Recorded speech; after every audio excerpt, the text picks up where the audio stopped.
integrity building an anti-corruption program that is supported by the government and people of Sweden through the Swedish International Development Cooperation Agency. My name is Edward Blamo. I'm the Media and Communication Officer at Central, and I'm here ably assisted by Mark W. Bondau. Mark is the Media and Communication Assistant at Central. Together, we're going to be bringing you this edition of the program, Integrity Watch. We'll take a short break, and when we return, we will start discussion.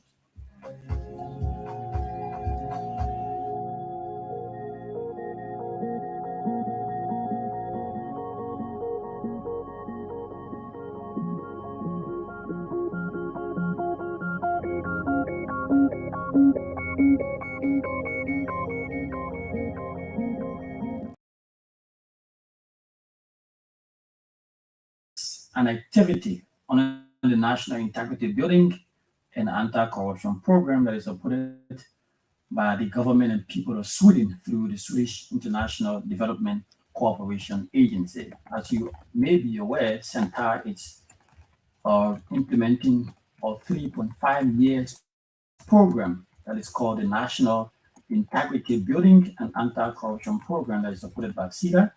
And this program is an activity of that program, which is the National Integrity Building and Anti-Corruption Program. And there are other programs and activities that we are implementing at Central on that or NIMBA program, and one of which is the Integrity Clubs Outreach. This is part of Central's youth engagement strategy. Central uses that Integrity Clubs outreach program to engage young people and build an army of young people that is prepared and equipped with the information needed to join in and support the fight against corruption. So at 4 universities in Liberia, the University of Liberia, the United Methodist University, the African Methodist Episcopal University, and the Stella Maris Polytechnic University, we have integrity clubs at those universities, and we train those students to not just be, peer mentors or peer educators, but to also reach out to various communities to spread the message of integrity. And we endeavor to imbue within those young people the tenets of integrity and honesty. And we have students explain how their lives have been transformed by the Integrity Club program at their universities. So, in case you are a student at one of the universities mentioned, you can reach out to the Integrity Club at your university and join in and get transformed and join the army of young people that is promoting change and promoting transparency, promoting accountability at their universities and their communities. We also have as an activity under the National Integrity Building and Anti-Corruption Program, the Open Expenditure Initiative.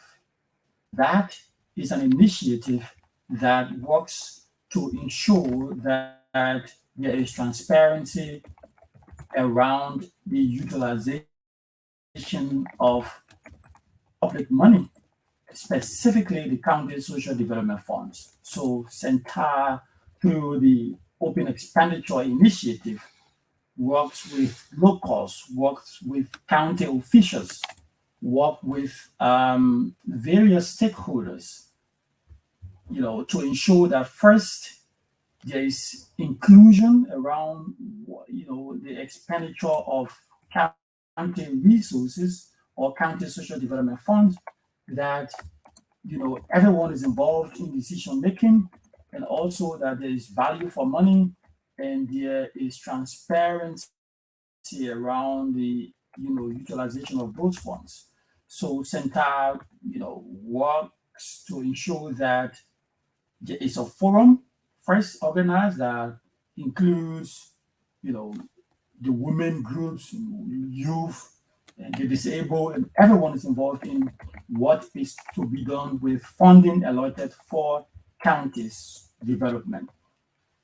So Center has succeeded a lot in that area, and we've also ensured that there is value for money. There is also on that initiative, there is monitoring where we go out and monitor those projects to ensure that first those projects, meet the threshold for value for money, and also that they are implemented. And that is not just people discussing in rooms and discussing in spaces and say, okay, we'll do this project, and they can see those projects. Since these projects are there, and also that they are visible, that there is, an indication, that this particular project was erected as a result of the county social development fund. So Center works with stakeholders, county officials, to make sure that they are accountable to their people and that the people views are included in whatever decision that is made around the county social development funds. And also we have the annual state of corruption report, which is one of the activities under the National Integrity Building and Anti-Corruption Program. On that initiative, Center engages with citizens, get their views, and put together a report that analyzes the government's efforts in the fight against corruption, that sort of, gauges the perception of citizens around corruption. What do they think about the levels of corruption? Where do they think is more pervasive? Who do they think is, responsible or greatly responsible? And what can be done to, to sort of curb corruption? So we have all of those information collected through enumerators out on the field, and we compile those information into a report that is called the State of Corruption Report. And that report is expected to be released shortly because we've done the enumeration exercise, we've collected data, and we are in the business of, collating those data and analyzing those data and putting the report together. So very shortly you will hear, or very soon, we are expected to release the State of Corruption Report. Watch out for that. And also another activity on the National Integrity Building and Anti-Corruption Program is the National Integrity Forum. This is a forum that was, around a couple of years ago, before 2010, and Center reactivated that forum under the National Integrity Building and Anti-Corruption Program to, work to ensure that there is transparency around government's service delivery. So also the forum is working to ensure that people have access to information around public service delivery. So right at the Ministry of Transport, there are 2 billboards that were erected under the auspices of the National Integrity Forum, and those billboards are providing information to citizens around the services provided or offered by the Ministry of Transport, whether it is how to get a driver license, how to register your vehicle, the procedures and the fees attached to those services are all available on the bulletin boards. And quite recently, a couple of days ago, 2 days ago, we erected a brand new billboard, 2 brand new billboards at the Bureau of Vital Statistics. And those billboards are, helping citizens to have access to information around what are the services offered at the Bureau of Vital Statistics and what are the fees. Center is doing those things to ensure that first, people have access to information around government services, and then second, that the likelihood of corruption is reduced. So if you have the access to the information, if you know what is it that you're supposed to pay to, get a service from a government institution, you may not be, easily tricked or easily fooled or easily, who has to pay something that you ought not to pay. So first, you need to have access to information. So the unavailability of that information has in the past, led to people not, paying more than what they're supposed to pay. So Center intends to solve that problem through the erection of billboards to provide those services. We also have campaign awareness. So we have county field officers spread across 6 counties, and those county field officers are providing information. They are sensitizing the public. They are working with organizations. They are working with communities. They are reaching out in the various towns and villages, spreading the messages of corruption and national integrity building.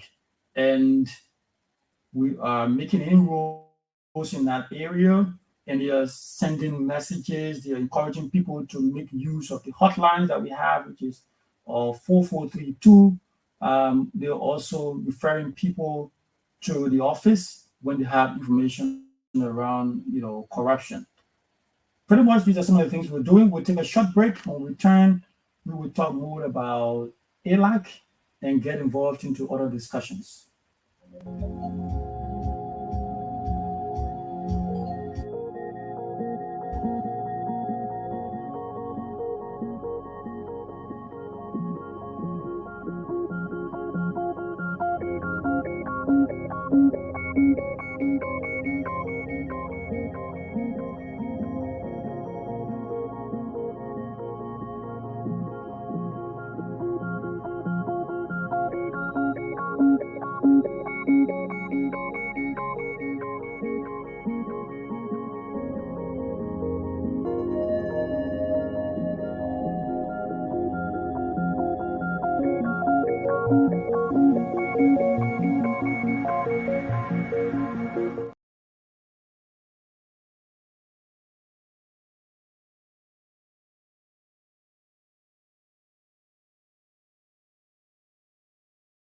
Through the Swedish International Development Cooperation Agency.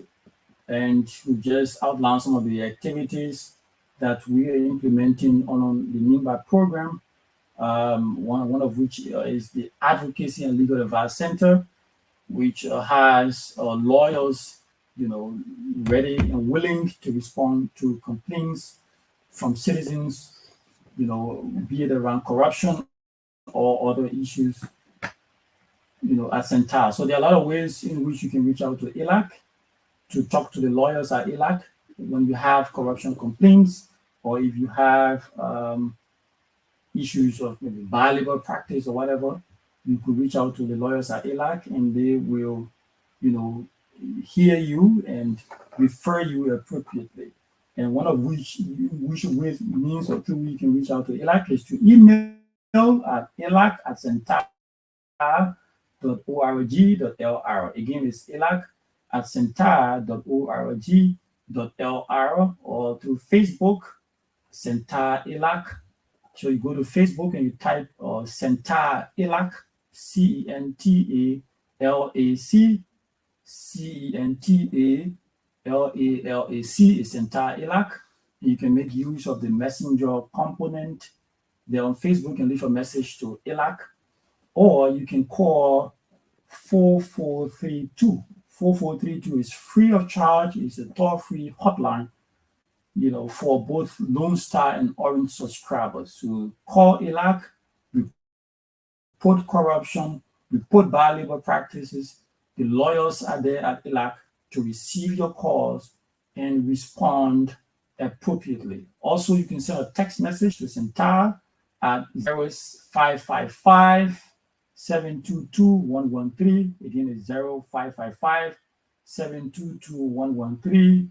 You could also use that number to send a message on WhatsApp and reach out to the folks at ALAC.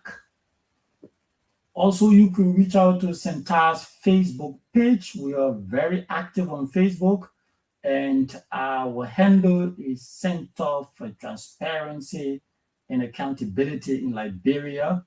Again, the Center for Transparency and Accountability in Liberia, Centar. We have, all of the latest all of our activities, highlights, and updates. We have information around, press conferences and our engagements in the counties, and all of what you need to know about the kind of work we're doing at Center. You can find them on our Facebook page, Center for Transparency and Accountability in Liberia. We also have a very active Twitter page. It's the same Center for Transparency and Accountability in Liberia on Twitter. For those of you who are very active users of Twitter, you can take advantage of that platform and reach out to Center. You can leave a message on Twitter if you maybe want to respond to something, or you want, in case you want to reach out and join the iClub or join whatever we're doing, you can reach out to us on our Twitter platform as well.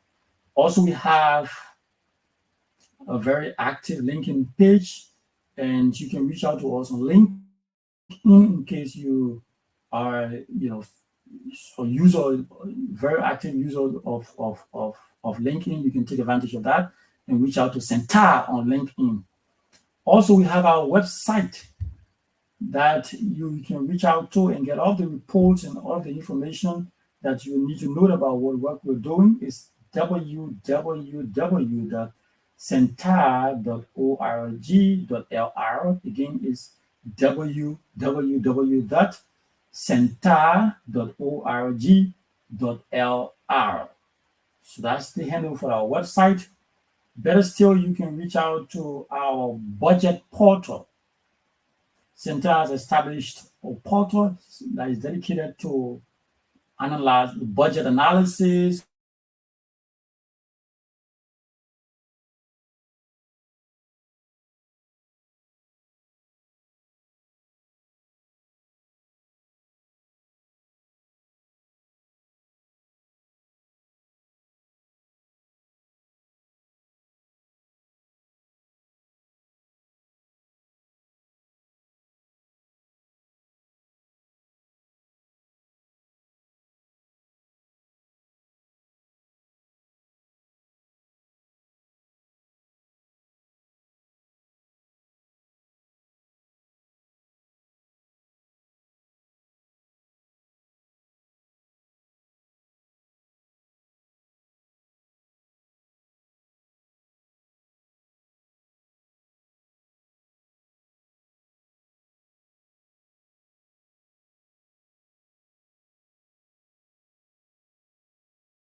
we were expecting some folks from the election coordinating committee to talk about some of the work they're doing in the areas of election observation and violent acts around the election and the respect for the Farmington River Declaration and some of the observations they've had so far around the electoral campaigning period, that we have currently.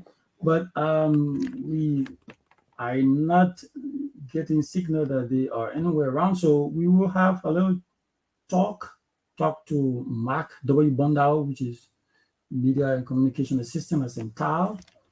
He will drill us through some of the little things that matter, and then we'll have chit chat around that. And we will invite you, members of the public, to join in the conversation. Mark, welcome.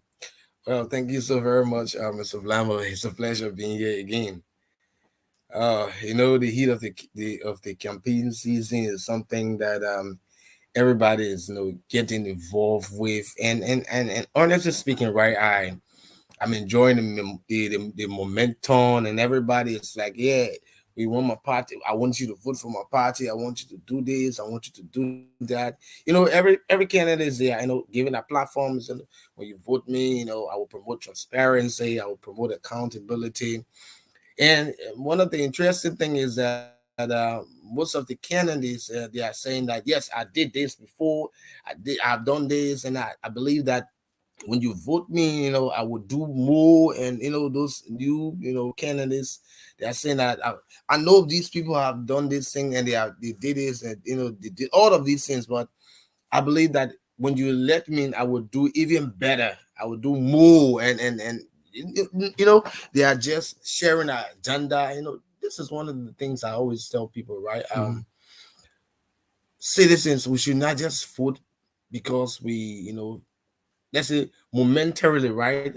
Because this person is giving this, you feel that they are providing. Somebody comes to you and say, "Oh, hey, Mr. Blamo, I'm new to this entire block, and I want you to vote for me. This is my manifesto. When you do this, this is what I would do. If you vote me, I would do this, I would do that, and I would do all of these things." Then they try to entice you with little or nothing. That like I said, momentarily, right? Just lasts for a moment, and when you let them down for the next 6 or 9 years, you're going there. And somebody said that when you let them, they used to chit chat with you, but now you call them. I'm in a meeting. Can I call you back, or come to the party, the party headquarters, or go to the office, the district office? We'll meet you. I got somebody there to meet you. All of these kind of things you will hear after the election. So I think now it's a time that Liberians should be very cognizant of the fact that yes, indeed, I'm not just doing this for today. I'm doing this for my future, or for the future generation. Because if the decision I will make today will affect me tomorrow, right? So Liberians outside there should be very, very wise. They should be very, very wise. Try to wear on that garment of wisdom. Yes, if I put this person there, this person, am I really showed? Especially, for example, those new people that that say that I want to be representative, I want to do this, I want to be senators and things like that. What have they done? One of the key things I always say that is track record. It's very important. So how do you see track record? Is it really very relevant to these elections? Track record. I'm asking, how do you see track record now? Is it very relevant to this? Aside from the little things that matter, which of course I'm doing, but I'm saying, what is your perspective on track record? Voting people won't be on track record. How do you think about it? So it's one thing that a lot of young people should consider, because, as you said, a lot of us young people out there will think that election is just an event, and okay, this is an event, we need to enjoy it, it's a fun time, we need to have fun, we need to go for rallies, we need to go to our party, we got to be identified with a party, and then we go and have jamborees and enjoy ourselves. But if you sit back as a young person and look at the implications of elections in your life, you are the most affected by the consequences of elections. Because, I mean, the guy who is running for the office may be in his, say, for example, in your 40s, in his 50s. He might be nearing the end of his of his time, and you're just beginning. You're more like just beginning. So you need to think more about, okay, if I elect this guy and give him, say, for example, 9 years, that's almost a decade, right? Mhm. So a decade of my life. After a decade, what would I be? Think about that. So if you start to think about that, you will try to kind of understand the implications of election. And when you understand the implications of election, you will know how to make decisions.